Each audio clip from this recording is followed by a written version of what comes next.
Dear students, السلام علیکم۔ کیسے ہیں آپ سب؟ امید کرتی ہوں کہ سب ٹھیک ہوں گے۔ پیارے بچوں، آج ہم 9th کلاس کی اردو کی کتاب کا سبق نمبر 1 کریں گے۔ سبق نمبر 1 کا عنوان ہے ہجرت نبوی صلی اللہ علیہ وآلہ وسلم۔ تو سب سے پہلے بیٹا میں آپ کو بتاتی چلوں کہ ہجرت عربی زبان کا لفظ ہے جس کے معنی ہے ایک جگہ سے دوسری جگہ منتقل ہو جانا، ایک جگہ سے دوسری جگہ چلے جانا، یعنی ہجرت کا معنی ہے ایک جگہ سے دوسری جگہ منتقل ہو جانا۔ یہاں مخصوص اس سبق میں جو ہے ایک ذات ہے، اللہ تعالیٰ کے بعد مخصوص ایک ذات ہے، یعنی حضرت محمد صلی اللہ علیہ وآلہ وسلم وہ ذات ہے۔ مصنف نے اس سبق میں آپ صلی اللہ علیہ وآلہ وسلم کے متعلق کچھ باتیں لکھی ہوئی ہیں، ہم ان باتوں کا ذکر کریں گے۔ تو پیارے بچوں، ہم بات کر رہے تھے کہ ہجرت کرنا یعنی ایک جگہ سے دوسری جگہ منتقل ہو جانا۔ جب آپ صلی اللہ علیہ وآلہ وسلم نے لوگوں کو دعوت حق دی، یعنی اسلام کی دعوت دی، تو لوگوں نے آپ صلی اللہ علیہ وآلہ وسلم پر بہت ظلم کیے۔ تو اللہ تعالیٰ نے نبی کریم صلی اللہ علیہ وآلہ وسلم کو حکم دیا کہ میرے پیارے حبیب اپنے پیارے ساتھیوں کو جو آپ صلی اللہ علیہ وآلہ وسلم پر جان نثار کرتے ہیں، جان قربان کرتے ہیں، انہیں اپنے ساتھ لے کر مدینہ منورہ چلے جائیں۔ تو آپ صلی اللہ علیہ وآلہ وسلم نے اپنے صحابہ رضی اللہ تعالیٰ عنہ کے ساتھ مکہ سے مدینہ کی طرف جو سفر کیا اسے ہجرت نبوی صلی اللہ علیہ وآلہ وسلم کہتے ہیں۔ تو ڈیئر اسٹوڈینٹس، اب ہم اس سبق کے جو مصنف ہیں ان کی زندگی کے جو کچھ واقعات ہیں، کچھ پوائنٹس جو ہیں وہ میں آپ کے ساتھ ڈسکس کروں گی۔ تو سبق کے جو مصنف ہیں مولانا شبلی نعمانی رحمۃ اللہ علیہ ہیں۔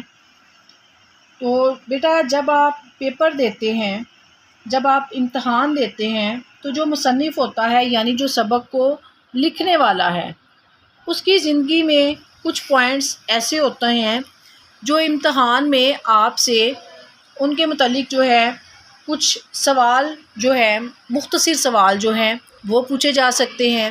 اس کے علاوہ مصنف کی جو زندگی ہے اس کے حوالے سے کچھ سوال جو ہیں وہ کثیر الانتخابی سوالات یعنی MCQs جو ہیں وہ پوچھے جا سکتے ہیں۔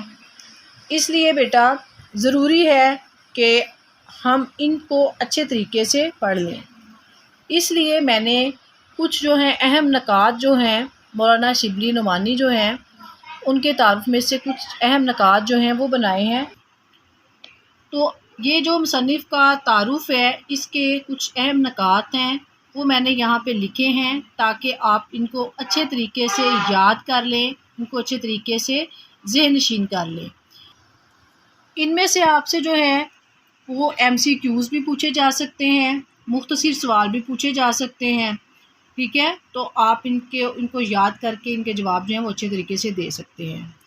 تو اس میں جو ہے مصنف کی پیدائش جو ہے، پیدائش کے بارے میں بتایا گیا ہے، وفات کے بارے میں بتایا گیا ہے۔ پیدائش یعنی مصنف جو ہے مولانا شبلی نعمانی جو ہیں وہ 1857 میں پیدا ہوئے۔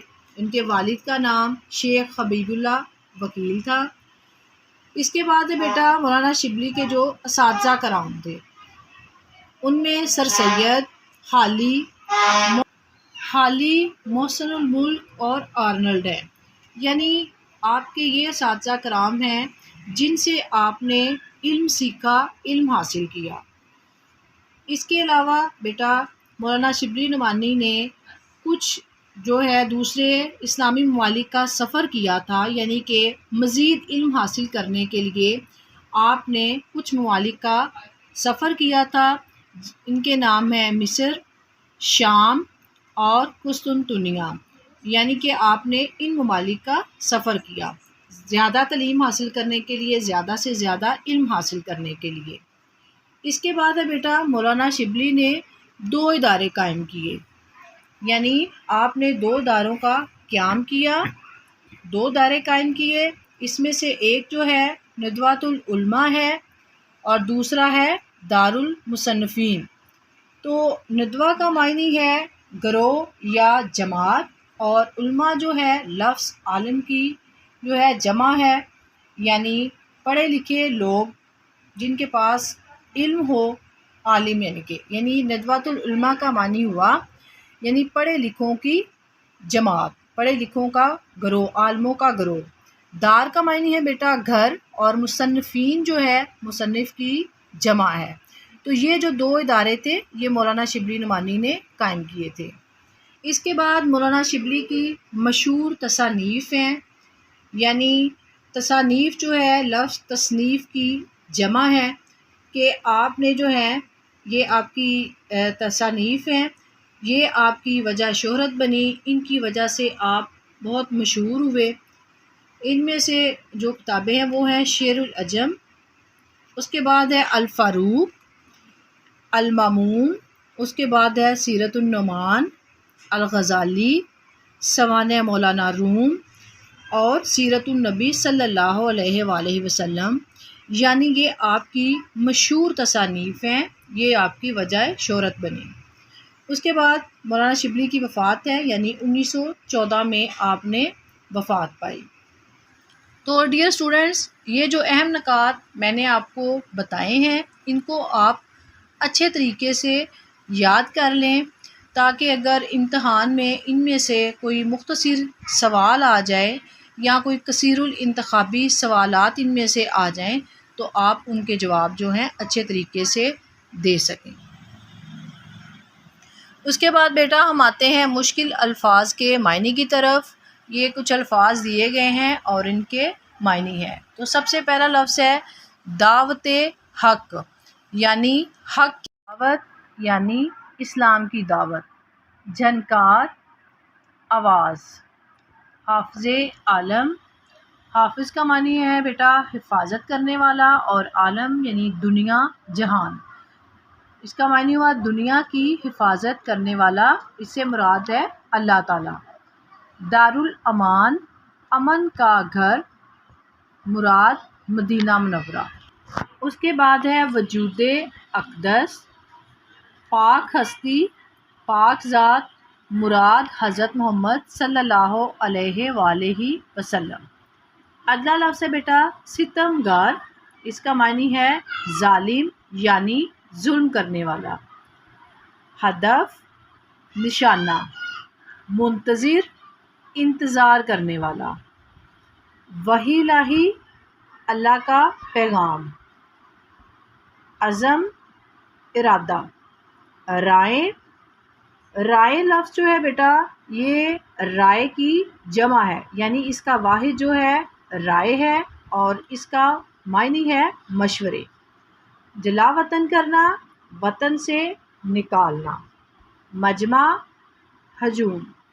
زنانہ مکان، یعنی جس گھر میں عورتیں رہتی ہوں۔ گھسنا، داخل ہونا۔ معیوب، برا۔ جھٹپٹا ہونا، اندھیرا ہونا۔ محاصرہ کرنا، گھیر لینا۔ عداوت، دشمنی۔ اخیر، آخری۔ دیانت، اس کا معنی ہے ایمانداری۔ اعتماد، بھروسہ۔ بستر خواب، سونے کی جگہ۔ قتل گاہ، قتل کرنے کی جگہ۔ فاتح خیبر، خیبر کو فتح کرنے والا، یعنی اس سے مراد حضرت علی رضی اللہ تعالیٰ عنہ ہے۔ فرش گل، پھولوں کا بستر۔ عزیز، پیارا۔ فرزند، بیٹے۔ قرارداد، اس کا معنی ہے فیصلہ، پوشیدہ ہونا، چھپ جانا۔ اگلا لفظ ہے بیٹا بوسہ گائے خلائق۔ اس کا بیٹا میں آپ کو پہلے علیحدہ علیحدہ جو ہے معنی بتاتی ہوں۔ بوسہ کا معنی ہے چومنا، گاہ کا معنی ہے جگہ، اور خلائق جو ہے وہ خلق کی جمع ہے، یعنی اس کا معنی ہوا مخلوق کے چومنے کی جگہ، انسانوں کے چومنے کی جگہ۔ شب، رات، منہ اندھیرے، صبح سویرے، غلام، خادم، محبوس، قید، دانا، منہ، غم زدہ، غمگین، آہٹ، پاؤں کی آواز، خون بہا، خون کی قیمت جو مقتول کے وارثوں کو دی جاتی ہے۔ ترکش، تیر رکھنے کا خول، تیر رکھنے کا آلہ یعنی تیر رکھنے کی جگہ، اسے ترکش کہتے ہیں۔ گراں بہا، بہت قیمتی۔ معاوضہ، قیمت۔ دھنس جانا، پھنس جانا۔ مکرر تجربہ، دوسری بار کا تجربہ، یعنی کسی چیز کو بار بار دہرانا، بار بار تجربہ کرنا، بار بار کرنا۔ ہمت، پست کرنا، یعنی حوصلہ کم کرنا۔